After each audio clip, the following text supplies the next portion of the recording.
today I'm going to be taking the 4 links out of the rear end here.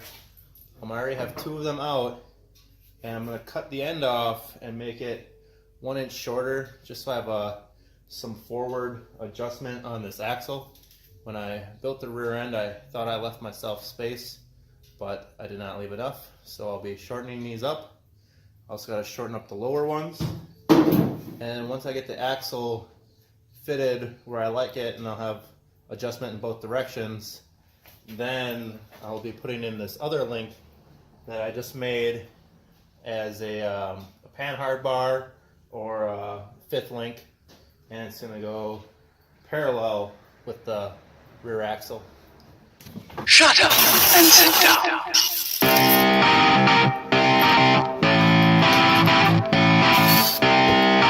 Now that I've cut them off, they don't screw all the way down, so I'm going to have to tap them holes out a little bit.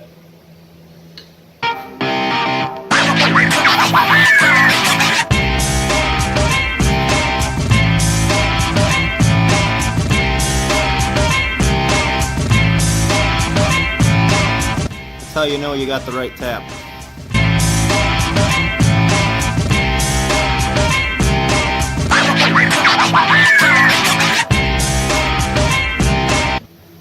Okay, this isn't the most ideal way to tap a hole, but what we're going to do is use this 12-sided 13 mil half-inch socket that fits nice and tight onto this tap, and we're going to start it in the hole. It's already partially tapped, it just needs to be tapped farther. And then we're going to take our impact on the lowest setting, put that on there. Go. Now you don't want to go just all the way in right away. You want to go in, back up, go in, back up, and a process like that, you're going to want to use plenty of lube.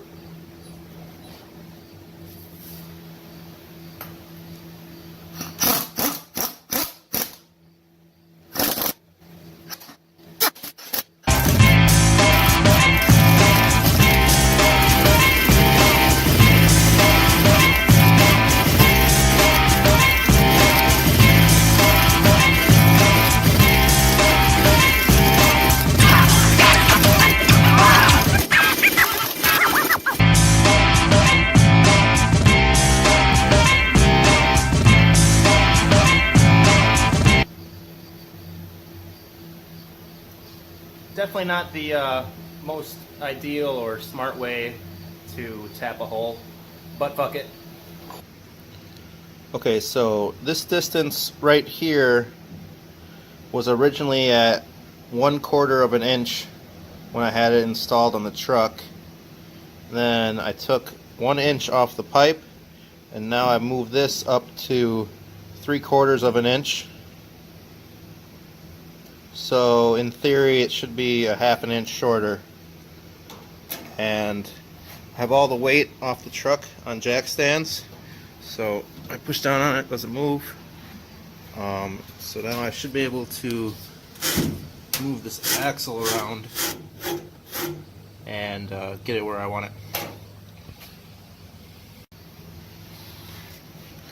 It's also going to, as the axle move, dictate the distance between the spring and the axle there, so I can get some more clearance there, and I'll actually be able to adjust my pinion angle, which is pretty right on, but I'll be able to adjust it anyway.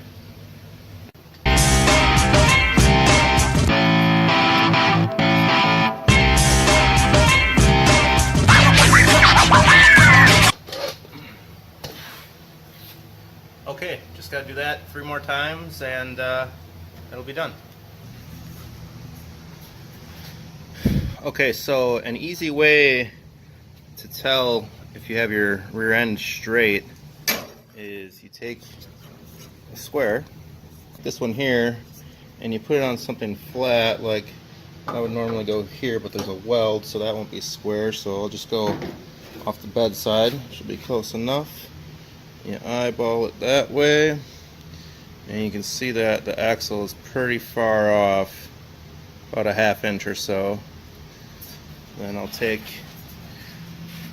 my square and put it here, see what we got. About 4 3/4.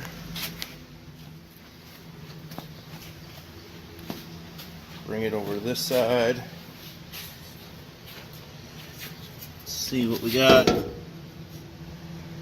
About a little less than 5.5. So I'll bring it to 4 3/4.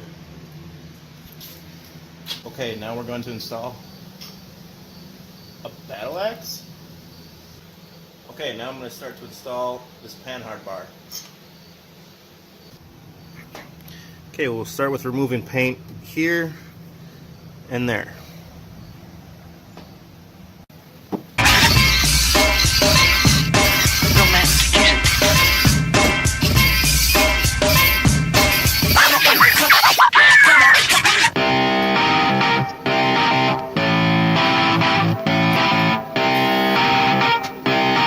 Shut up and sit down.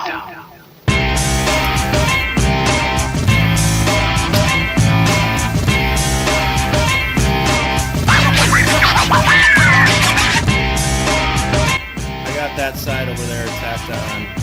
Now I'm going to tack this side on here.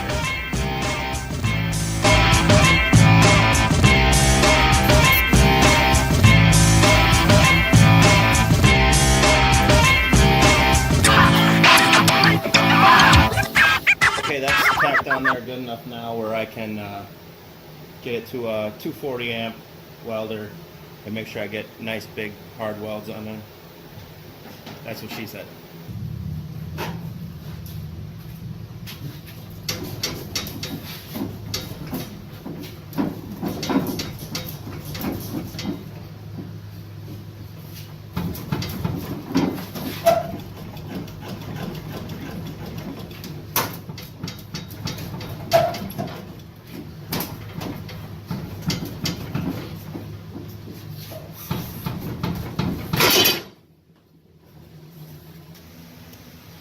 And here is that 5th-Link fully welded and painted. Can't wait to test it out.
Well, that was fun, but still have a little bit of oil burning and hear a lot of transmission noise. Possibly my flywheel might be loose.